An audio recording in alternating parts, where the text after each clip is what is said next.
আজ বানাচ্ছি গাজরের হালুয়া। আমি এখানে 500 গাজর ভালো করে ধুয়ে পিল আপ করে একটি গ্রেটারের সাহায্যে গ্রেট করে নিয়েছি। 1 লিটার দুধ ভালোভাবে ঘন করে জাল করে নেব। কড়াইতে ঘি দিয়ে ভালো করে গলিয়ে নেব। দুটো তেজপাতা ফোড়ন দিয়ে গ্রেট করে রাখা গাজরটা দিয়ে দেব। একটু সময় নিয়ে লো ফ্লেমে ঢাকা দিয়ে দিয়ে অনবরত নেড়ে চেড়ে গাজরটাকে হালকা ফ্রাই করে নিতে হবে। এতে কিন্তু গাজরটা বেশ নরম হবে আর স্বাদটাও ভালো আসবে। এটা আমার প্রায় ভাজা ভাজা হয়ে গেছে, একটা মিষ্টি গন্ধ বেরোচ্ছে। এবার দুধটা দিয়ে ভালোভাবে মিশিয়ে নেব।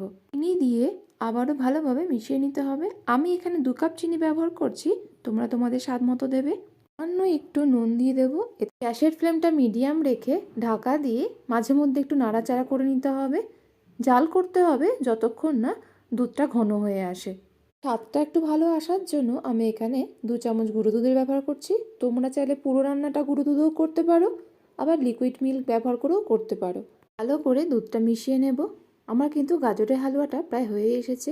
এলাচ গুঁড়ো ছড়িয়ে ভালোভাবে মিশিয়ে নিয়ে ঢাকা দিয়ে ওভেন থেকে নামিয়ে রাখতে হবে। ঠান্ডা হলে ওপর থেকে কিছু ড্রাই ফ্রুটস ছড়িয়ে সার্ভ করছি।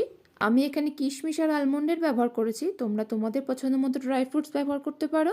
এইভাবে একবার গাজরের হালুয়া বানিয়ে দেখো, খেতে কিন্তু দারুণ টেস্টি হয়।